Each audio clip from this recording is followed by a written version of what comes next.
welcome to Crawlspace. I'm Tim here today with Lance in the Crawlspace studios in Wormtown. Lance, how are you today? Doing pretty well.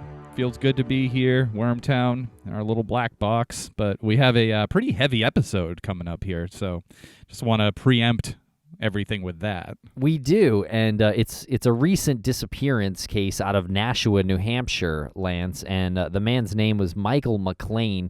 He's 29, and he was out with friends at the Tropical Lounge in Nashua on Saturday night, April 20th. So the last time he was seen is surveillance video around 2:30 a.m. Sunday, April 21st in Nashua at the McDonald's. Yeah, so that was Easter Sunday, and it was of this year. So like you said, this is a very recent disappearance, and we preempted other planned episodes so that we could put this out there because it's only been a couple of months since his disappearance, and there is a chance that we could put information out there and have somebody who saw something or who knows something come forward to the Nashua Police Department with information.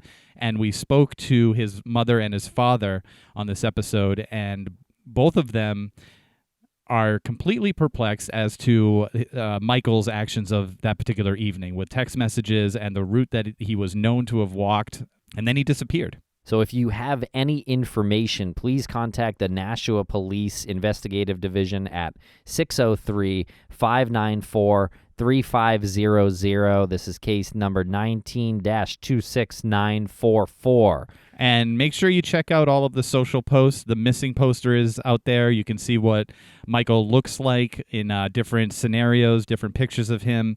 And if anyone is from Nashua and they know that area, or if they heard anything or saw anything, please reference the number that Tim just gave. Or you can call Crime Stoppers of New Hampshire, 1-800-222-TIPS, T-I-P-S. That's 1-800-222-TIPS to call Crime Stoppers, and you can call anonymously if you would like. And I just want to reiterate, this has only been a couple of months. And the reason why we're doing this right now and we're preempting other episodes is because we're in that window where something is fresh in people's memories. And there's CCTV footage. There could be more of that out there. There could be people that Michael talked to that night that have not come forward. Who knows if someone's listening to this and they know somebody who was at the Tropical Lounge or worked there, or at the Speedway gas station, or the McDonald's that's right within a mile of the Tropical Lounge. Just reach out to that person and say, did you hear anything? Show them the missing poster. Once you hear Ed and Paula, those are Michael's parents, once you hear them talk, it'll really pull on your heartstrings, and you should feel obligated to try to help out if you do know anything. So Mike was last seen around Bancroft Street and the Merrimack River. And so if you've seen something, please give some information to the appropriate place. And that location that you just mentioned, that's off of Bridge Street. It's off of East Hollis Street. It's technically 111A, and it is the bridge that crosses over before you get into Hudson, New Hampshire, I believe. So to get more specific about that, it's that triangulated area right before 111's bridge that goes from Nashua to Hudson, New Hampshire. And so the Nashua Police told Ed McClain that there were witnesses who may have heard Mike in the river that night. So if you are a witness, please call the Nashua Police and get that out there. Call us or email us if you'd like. We can send that to the appropriate place. If you feel more comfortable doing it that way, you can email us at crawlspacepodcast@gmail.com. And again, Michael McClain is 29 years old. He is from Manchester, New Hampshire, but he was last seen in Nashua.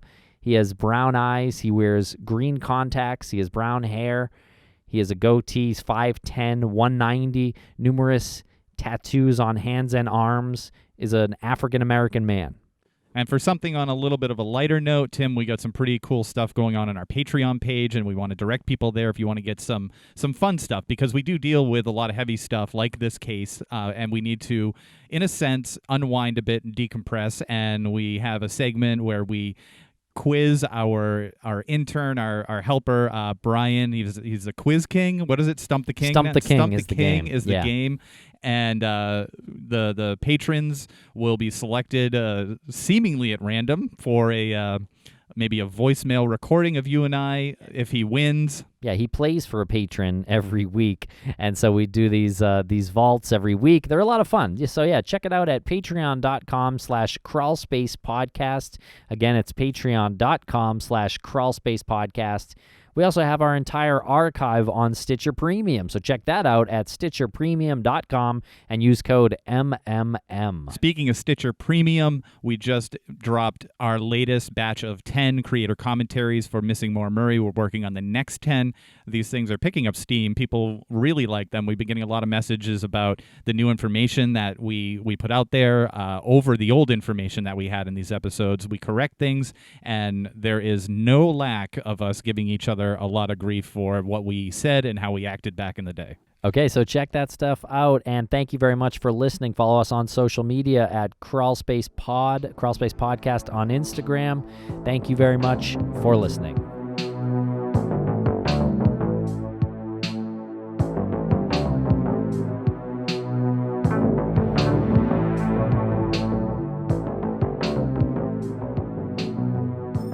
Okay, we are being joined by Edward and Paula, and their family member, Michael McClain, went missing in Nashua, New Hampshire, Sunday, April 21st. Can you guys tell us a little bit about Mike's disappearance? Michael went out to Tropical Lounge in Nashua, New Hampshire, with some friends to the club. During the ordeal, an altercation, I believe, happened with two young ladies that were there. Michael, intervened and I guess felt that it wasn't right for the young ladies to be arguing, fighting, or whatever have you. So he kind of separated it. And pretty much after the altercation with the two young ladies, the crowd had dispersed. And pretty much after the crowd had dispersed, that was pretty much towards the end of the night at the club also. He wasn't seen near or at the club when his supposed friends were looking for him ready to leave. So that's kind of like last that they have seen of him at the club. And then supposedly he basically made his way down towards East Hollis, because Tropic Lounge is on West Hollis. So East Hollis, he made his way down to East Hollis, which is McDonald's. And at that time, people, gave a statement and so forth that they remember seeing him at McDonald's. And that's probably, I don't know if I had to guess looking at from the timeline, I want to say that's probably anywhere between 2 o'clock to about 2:30, give or take. They remember seeing him at McDonald's. Sorry to interrupt. Who remembers seeing him at McDonald's? The staff that works at McDonald's, because that McDonald's is a 24-hour McDonald's. So they remember him coming in. His phone, once the police pinged his phone, they did confirm that he was at McDonald's, or I should say his phone was at McDonald's. But the people do remember him, so it's safe to say that he and his phone were both at McDonald's. And he was there. They really didn't confirm the time, how long he was there for, but they did confirm that he was there. I believe he made a purchase or whatever have you. He was there for a little while. And then he managed to leave McDonald's. But there was a gentleman, I don't recall his name, supposedly, I guess an acquaintance with man, when he was either entering the McDonald's or exiting the McDonald's. I believe he also went down and gave a statement because he does recall man being at McDonald's. I apologize. When I say man, I reference my son, Michael. Yep. Anthony McClain is man. Right. That's a nickname I call him. Right. That was also someone that recalls him being there. And then between the ordeal at McDonald's and him leaving McDonald's, apparently he made a phone call to his boss at around 1:49 a.m. So the call that he made to his boss, her name is Nicole. apparently it was looking at the timestamp. I believe it was a 2 minute and 16-second call. Whether he meant to call her direct or inadvertently call her, he managed to call her, and he did momentarily speak to her, and her comment was basically, man said to his boss, "They're chasing me. There are more than one." So that's basically the last person that man physically talked to that we officially know of. How far between the Tropical Lounge Club and McDonald's? What's the distance between the two? If I had to guess from being there, I would probably say it's maybe about a quarter of a mile, about a quarter of a mile, or a little bit more, give or take. Okay, but definitely not like more than a mile. No, not more than a mile. But it gets a little bit more crazier with this ordeal, because once he, and this is, I have yet to comprehend how this actually transpired, and hopefully I will explain myself a little bit more as we go, so you can understand where my mind is at right now. But so basically, he made the phone call at 1:51. Hold on. 1:49. 1:49. I'm sorry. Thanks, boss. Yeah. It was actually 1:49. He made the call to his boss. 1:49, Right. 2 minutes and 16 seconds. Then his boss tried to reach him back at 1:51. Okay. The same boss Okay. that he called. So they had the 2-minute Yes. conversation. He said, "They're chasing me," and then she hung up, or they disconnected the call, and she immediately called him back. Correct. Okay. So she called him back at 1:51. He didn't respond. She called him back at 2:25. She didn't respond, and she also sent him a text at 1:54 and 2:18, and there was no reply from neither text or the two attempts to call him. He did not pick up. Do you know what time Mike left the Tropical Lounge? According to the police, they claim he left the lounge at 1:45, 1:44. Oh, okay. Supposedly around that time. That's the time he left. Okay, so it sounds like, and correct me if I'm wrong, but it sounds like there was an altercation inside the bar that was one of the reasons why Mike left the bar, and then pretty much immediately after that, he called his boss and said, "They're chasing me, there's more than one," and then they tried to talk again, and then he ends up at McDonald's about anywhere between 10 to a half an hour later, 10 minutes to about a half an hour later. Does that sound right? See, that's where I couldn't figure this out as well from listening to what the cops say, because there was two young ladies that was actually, it was a bunch of people there in the club. Okay. But there was just two particular ladies that we did speak with that were there. And that's why I questioned the time that the police telling me that man left the club. Because the reason I questioned that was because the altercation, from what I got, it didn't happen. Well, I'm quite sure there was a verbal confrontation with the two girls inside the club.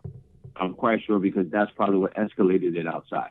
Right. But no one really can, say yay, nay, or anywho. No one's been able to verify that that call that he made was in direct connection to the altercation that happened inside the bar. From what they're telling me, man was not part of the altercation. He was the one that tried to diffuse it on the outside of the bar after the club had ended. Do you think that there's a possibility that Michael breaking up this altercation might have instigated someone, like the situation where he was being chased? I question that too. Okay. Yeah, I question that because apparently, I guess he knew one of the young ladies. And if going by what people were saying, he was dancing with the young lady, or she was dancing with him. They was dancing together, let's just say that, inside the club. So apparently her ex-boyfriend was at the club. So from what they're saying, he was kind of like, we call it like grilling, like you're basically looking at it, you're staring out at a person like why are you with this person, whatever. So I don't know if that sparked something in the club, because no one can really say there was an altercation with anyone inside the club. From what I'm gathering, they say he was in the VIP with these guys. There was really no altercation with him or anyone inside the club. The altercation was with the young ladies outside, and it was supposedly just them two, from what everyone is telling me. Okay. No one has yet to say that man had any altercation or any run-ins with anyone inside the club. Oh, okay. That's good to know. So was the bar closed? Is that why everyone was waiting outside, or did just this altercation kind of spill outside? I guess because the cops were coming, everybody was leaving. Well, not necessarily. Well, the club had ended. So from what I was being told, when the club ends, they pretty much force you outdoors. Right. So that's kind of like the time where the bar, it was almost 2. So I guess that's when everyone was leaving. Yep. So everyone was kind of like gathered outside, whether they were talking, whatever, or just being entertained with the altercation with the 2 young ladies. That I'm not 100% sure, but I'm only speculating that that's what actually happened while they was outside. Okay. And I don't know if you have any way to know this, but do you know if Mike was intoxicated or how drunk he might have been? No, I was saying no. Michael don't get that drunk. Okay, Michael drinks. Now the thing of it is, though, see, and this is something also too. They said that everyone was drinking, they was having a good time. So apparently everyone was intoxicated. But listening to the police tell me this, they claim, now I'm going to jump ahead because, like I said, I want you to kind of get where my head is, because it doesn't make sense, these timestamps. Because, man, the cops say he apparently left the club at 1:45. Between 1:45 and 2:30, they have a somewhat concrete trail of where man was at. So they said that this timestamp, looking at the cameras, this is piecing it together. This is what they come up with. When he leaves the club, he ends up making his way to McDonald's, right? But the timestamp that the cops have given me, that he left at like 1:45, it doesn't really seem right. I could be wrong, but just it's possible around that time, give or take a couple of minutes here or there. So he leaves the club. So with this being said, with the phone call, there was also a text sent from his phone I'm going to just read the timestamp. So the first text, he writes, help, LOL, R. Not sure what that means, but he texts that. So then at 1:56, he sent another text that I'm not sure if he is.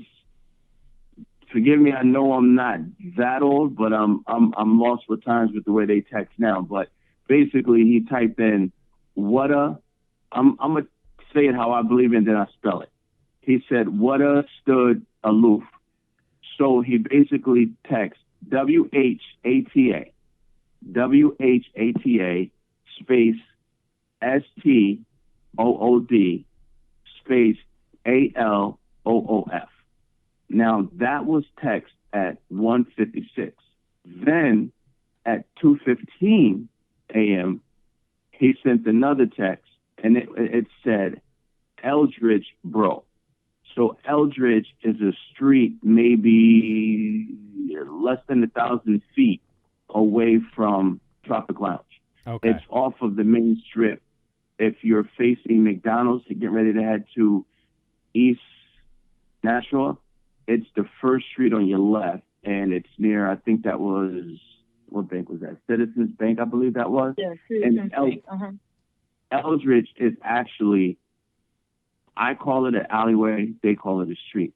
Eldridge is probably maybe, if I had to guess, 500, 600 feet. It's the alleyway / street that has this bagels company on it. So basically that street in itself, and it runs directly into the post office that's right there. Okay. Now that street in itself there's no way you can read the name of that sign, Eldridge, from leaving the club, standing on the corner of West Hollis, and I believe that was Main Street. You would have to literally be probably 100 to maybe 150 feet away from that sign to see it, because it sits to the right, and we drove by it thinking, we're not knowing that it was actually a street. We thought it was just the driver to the bank, but it's actually a street. So man texts that name, Eldridge Bro, at 2:15 a.m. And then at 2:18 a.m. from his phone, he texts, excuse the French, but he texts, fuck, I'm not sure what this is, but he basically spelled F-U-C-K space I B-I-T-X-U. Did you say B-I-T? Yeah, B-I, yeah. Now, if I had to speculate, I guess he was saying either F-U-B-I-T-C-H, I don't know. But this is what the text was that was coming from his phone at 2:18. And who is that to? Yeah. Who's he sending these text messages? Are these all to different people, or is this to one specific person? No, this was, from what I gather, was from one person who was his neighbor. So, because I got this screenshot from my nephew. They say he may have thought he was home, and he was knocking on the door to tell the neighbor to let him in. Oh, okay. So was the neighbor with him? No. Oh, that's wow. the thing. Okay. Because the thing of it is, man moved to Manchester. Let me rephrase that. He was already living in Manchester, but he moved to another dwelling. Okay. So the unit that the condos, MDUs, the multi-dwelling units that he resides in now, I didn't see no similar units like that in the vicinity of West Hollis. The closest ones that I saw that resembled that was the one where the police speculate that was the last place that they saw a man, which was at 11 Bancroft Street. And that was down the road a bit. Yes. Now that's about, if I had to guess, from the club to there, that's probably over a mile, maybe a mile and a half, maybe a mile and a quarter. Just want to get the timeline and sort of his walking path down. Per the police, around 1:45 is when he leaves the Tropical Lounge. And we believe that he crossed the street and went down this side street named Eldridge and made a phone call to his boss at that point saying, they're chasing me, there's more than one. And then he was texting someone after that, and then he crossed back across Hollis to go to McDonald's. And during this time, there were some texts that were happening, and he says a friend said he saw him at McDonald's, and there's workers who saw him at McDonald's between 2 and 2:30. After that, he continued down the road the way he was heading away from the Tropical Lounge. And then I think there was a gas station that he stopped at to make a call at? Correct. But that is just, there's also, there's more, see, because after he, like I said, the timestamp of 2:18, there was another timestamp of 2:25 from his phone, and then another timestamp of 2:27 a.m. from his phone. Now, that was the last transmission from or to his phone at that time. 2:25 a.m.? 2:25, and then there was the very last text was 2:27. Oh, okay. So from 1:55 a.m., 1:56 a.m., 2:15 a.m., 2:18 a.m., 2:25 a.m., and then the very last one was at 2:27 a.m. was the very last correspondence on his phone. Now, remember, his boss sent him a text at 2:27. He didn't respond. And she sent him another one at 2:16. Now, this is the thing, because they said, the police said that man was at McDonald's if memory serves me correct, because I started looking through the footage, but I was actually taking some other notes. But I believe they said around 2:30 they remember him at McDonald's, or the people said they remember him at McDonald's. So my conclusion is that when man was leaving the club, I'm assuming something may have kind of like sparked after the club outside, because if something would have sparked off in the club, man would have left prior to that happen. Or, the guys that he came with, they were like, hey, let's defuse this, let's leave. Well, you would only assume. But I know my son, he would have left. Or, something of that nature. He wouldn't have waited to the end if there was an altercation to deal with a bigger altercation after the club, and then to try to defuse a fight between two girls. Mm-hmm. So that's why I'm believing something happened after he defused the thing with the girls. Then something may have happened then. But after that, the police, when the police showed us footage, let me rephrase, let me come back. They didn't even show us footage. No. They said they pieced together the footage from the establishments on this strip. Okay. So they're saying that man walked from West Hollis straight down to East Hollis, to where McDonald's was, and then past East Hollis and proceeded down towards 11 Bancroft Street, which is the MDU, this new riverfront complex that they're building. Yep. So man ended up there. That's the last footage that they say they have of him. The very last footage of him they said they have of him was him exiting the rear of the condo complex. Oh, okay. But it gets a little bit more tricky, because they said they have this, they pieced it together with the footage. Now, I questioned them with all the footage that we told them that because we also went to these shopkeepers and they all said they had the footage, but obviously the cops had to acquire it. So the cops apparently acquired the footage. Now, they're saying he walked straight down West Hollis to East Hollis, which is incorrect, because he actually went down Eldridge. I'm not sure if you're familiar with the area, but once again, there's no way you're going to see this Eldridge Street from West Hollis. Yeah, we're looking on the Google map, and we definitely see that it's across sort of a main street, and as you said, a bit of an alley.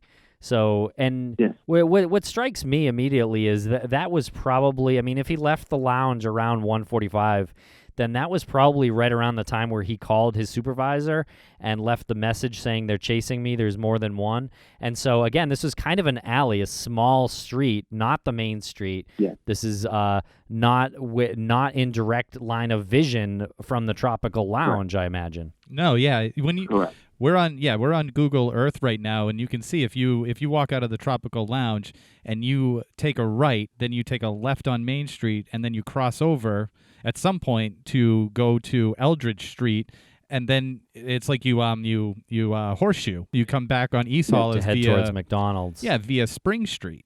And do you know when he sent that text that said help?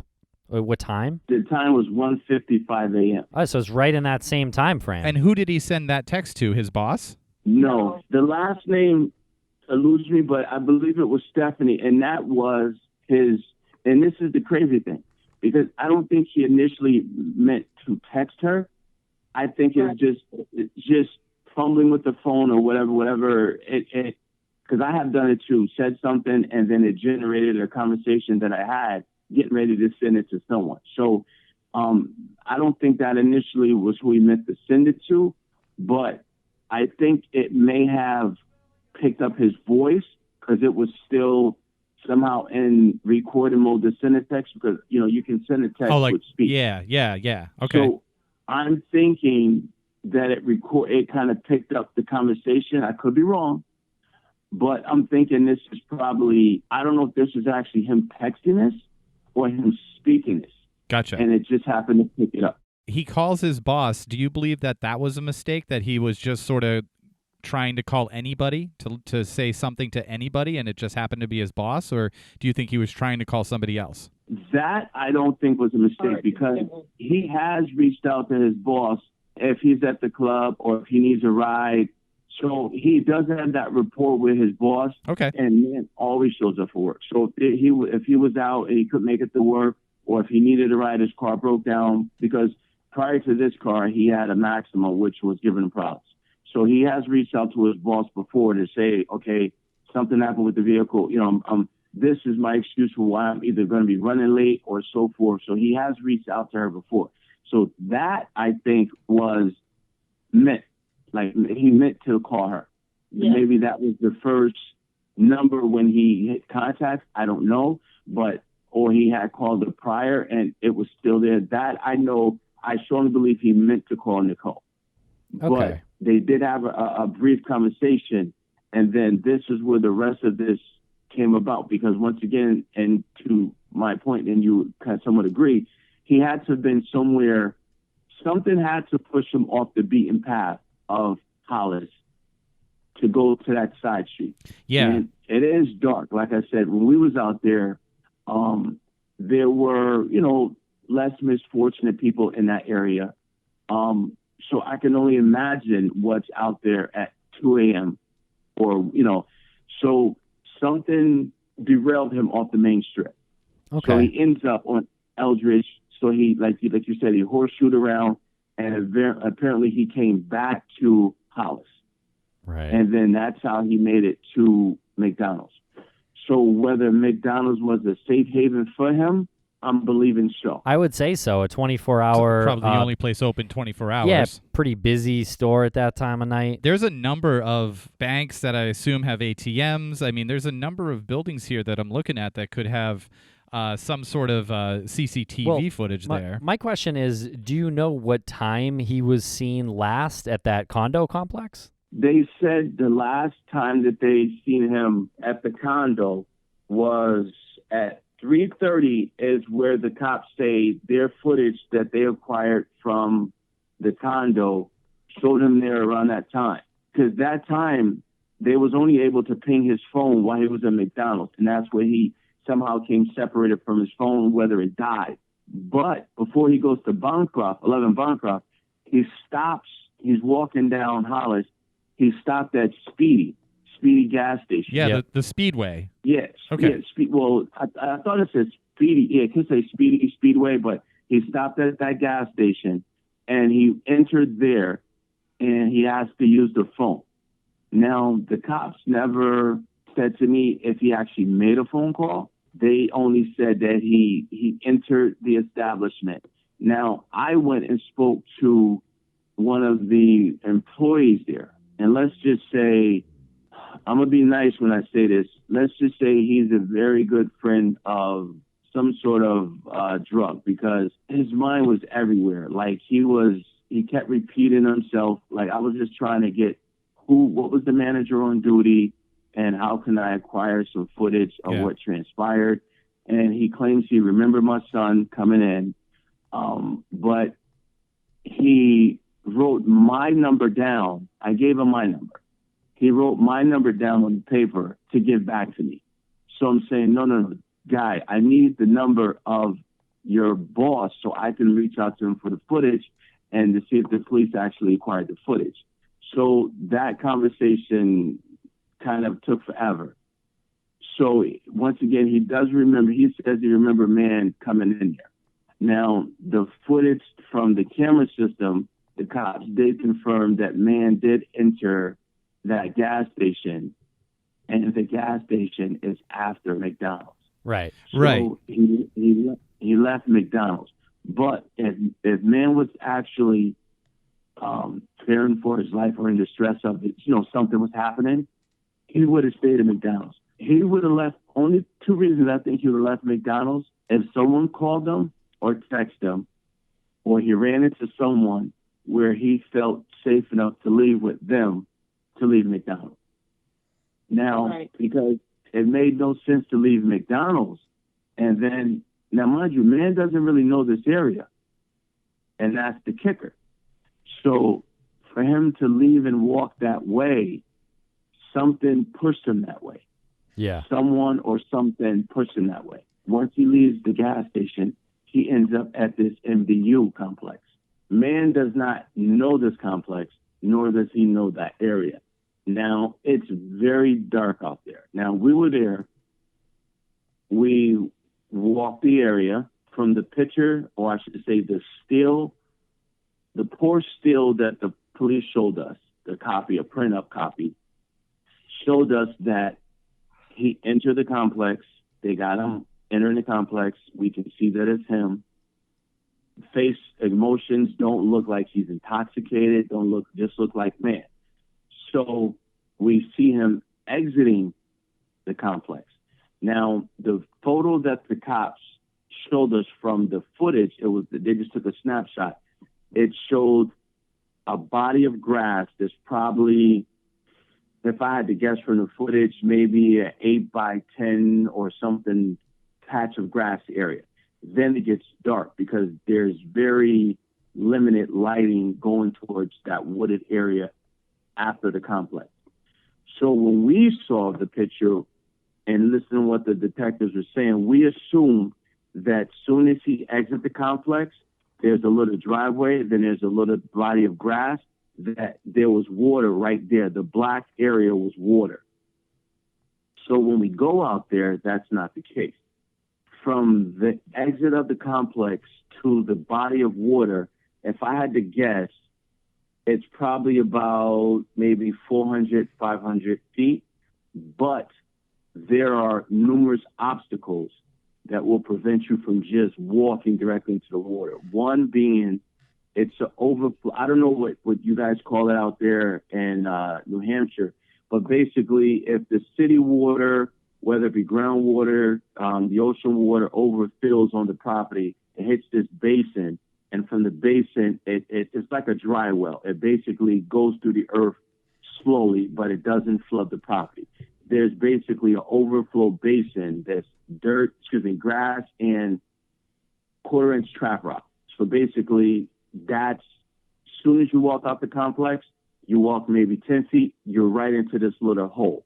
Yeah. So at night, I could definitely see someone hitting that at night because it looks like grass.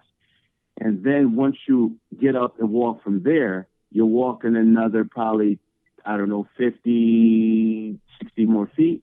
There's like a wooded area that blocks the water. So with that area being there, you really can't see what's behind that. So you would have to bear around to the right, and you're going to have to walk up this. Remind you, this is a new development, which is still dirt, trap rock, mud. So it goes up this hill. So that hill is now slippery because of the rain that was coming down that night, and it's dark. So you walk up this hill. Now, this hill is probably another 60 feet. Now, once you're at the top of the hill, it declines. And it's like another, now on the backside of that, it's all trap rock.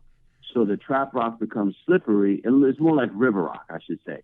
It becomes slippery because now it's wet and you're going downhill. Yeah. Now, once you go downhill, you got a man-made path where the people that live in this complex walk, ride the bikes, the quads, the kids with the quads, and so forth. So that in itself is probably the distance of the average one-lane highway. Yep. So then from there, it goes to another body of trees and small patches of grass. And that is probably, once again, maybe the width of a single highway.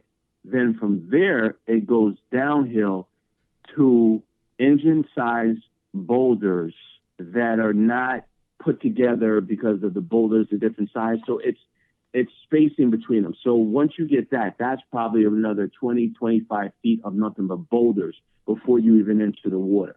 And then when you do enter the water from there, you can literally stand up and you're still standing on the boulders because the boulders run directly into the water, and there's plenty of stand-up room, there's plenty of sit-up room. But the thing of it is, if man walked into that water, he would have A, broken ankle, or B, got his foot lodged in between the boulders because the space in between the boulders are so great and the boulders are jagged. There was no, if he did this, which the cops are saying, I can see him falling because one, is dark, two, the rocks are slippery. I can see him falling, hitting his head, falling on his knee, falling on his arm. There should have been some blood because he had on a T-shirt, So the T-shirt easily would have, like, something, it would have been some trace, whether it be fluid, something, some trace would have been there. But there was nothing found at the scene.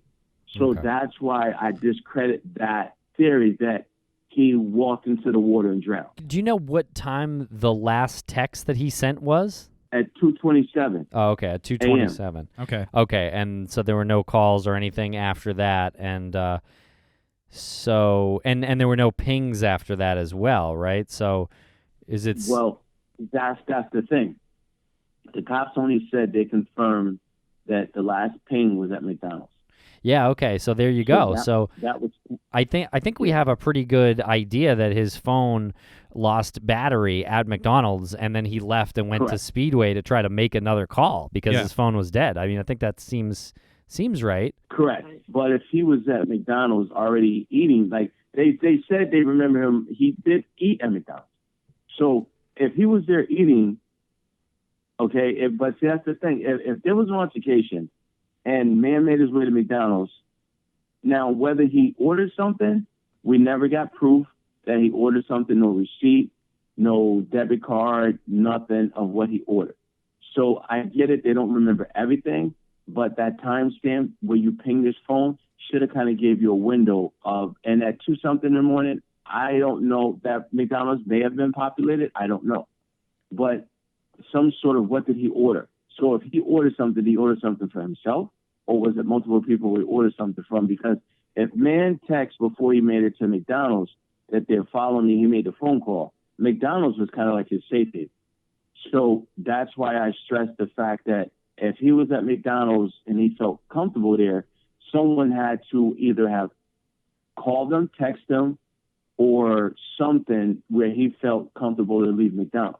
And then that's where I think it went south. Was there anything, and maybe I missed it and I apologize, but was there anything in that direction of that complex and heading towards the bridge that crosses the Merrimack River that he would be walking towards, like in that direction of McDonald's and the Speedway and the complex? What would he be walking towards, or was it an arbitrary direction just to get away? Well, see, that's what I thought at first, but then speaking to some of the people out there, they said if he was going to walk back to Manchester, I guess that's like they're telling me that is a way.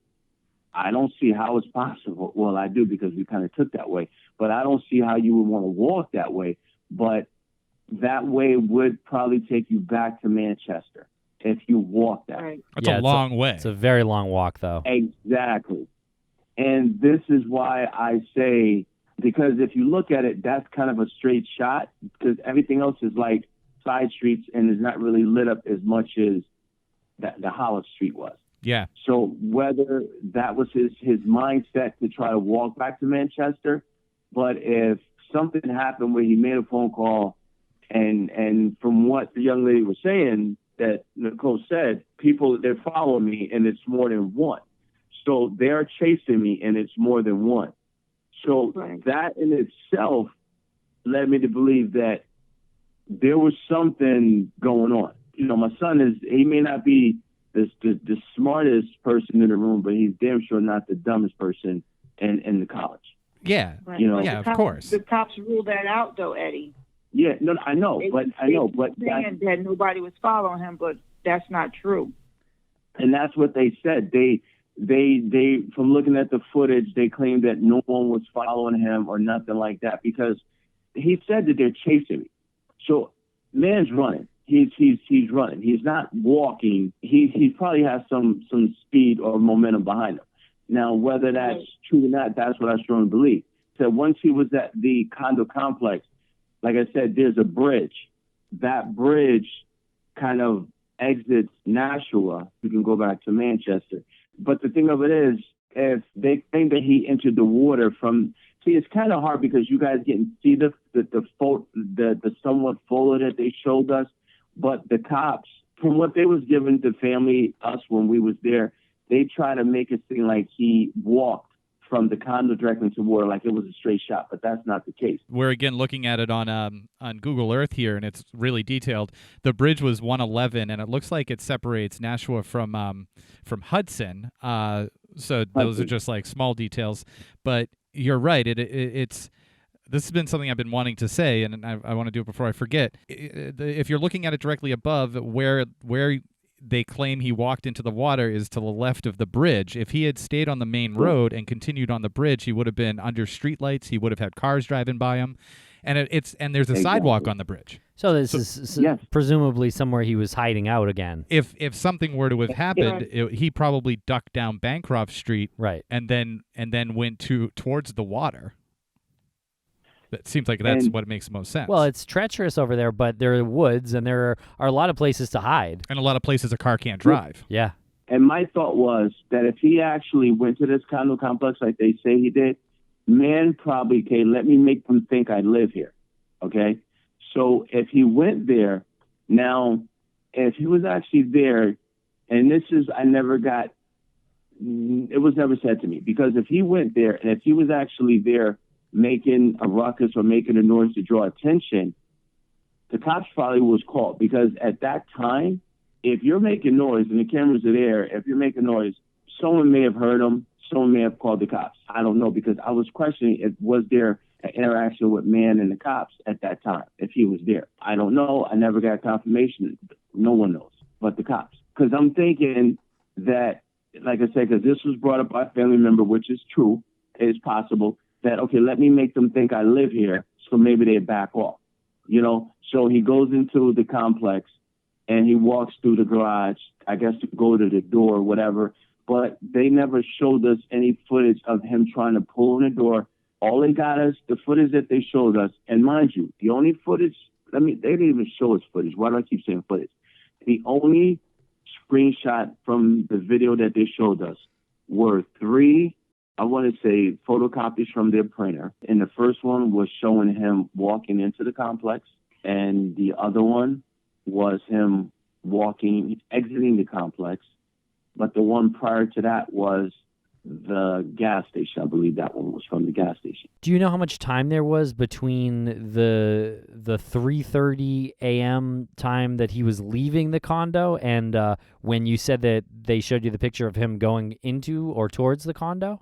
See, that's the thing. What you just asked me is what I posed to the detectives, because they did not show me a still of the photo head on with the time stamp and everything. The photo that they showed me was on a 45 degree. So basically it was blocking the time stamp and everything. So I questioned that. I says, why is this time wrong? I says, where's the time stamp of this actual footage? Their reply was, well, that's when we reviewed it. I says, I understand that, but I'm very familiar with with camera systems. So if you're watching footage, it's going to show the time that that person entered the building.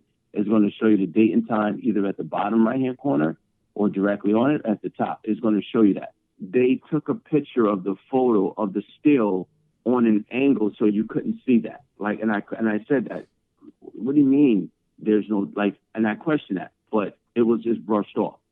You know, like I never got a solid answer why you're showing me this on an angle. They were very particular on how long we had the stills, like, and it was like, if I'm going to show you this, I'm going to hold on to it with my dear life. I said, I'm not going to take the photo. I just want to physically, I need to analyze this photo. I need to take a photographic picture of this photo.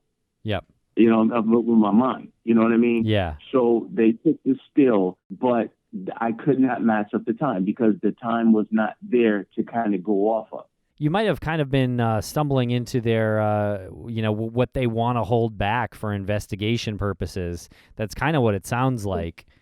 Because with all the clues here, it does sound like he was definitely in fear for his safety. Certainly at one point, I think you have evidence of that. Yeah. And now that they haven't even put out these last video images of him or still images, whatever it is they have, but that's one of the first things they normally do in a missing persons case. So I would presume that maybe they're holding that back for their own personal investigation in possible court, for all we know.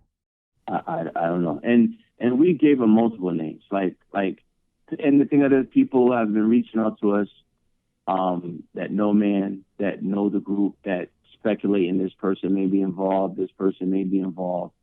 And, we conveyed a lot of that to the police. I don't know, because my son, he's not the type to pick a fight. I'm not saying he's an angel, but he's definitely not the one to pick a fight, because this is the second altercation he has got into where he tried to defuse a fight. And he ended up getting the grunt of it, you know? From what they're telling me, men don't really know Nashua. Like, he doesn't go to this spot. If anyone has any information on this, where do you suggest they reach out to? We keep telling them to call the cops anonymously. They don't even have to give their name. All they have to do is tell them what they know, and that's it. But they don't even want to do that. I just have one quick question for you. Where did you get the nickname Man? That's my little man. He's little man. You know, he's a little version of me. That's my man. Gotcha. It's like, I guess, your buddy. I guess your bud. You know, that's my man. That's my partner. You know, that's why I came with the name Man. Gotcha. Little man.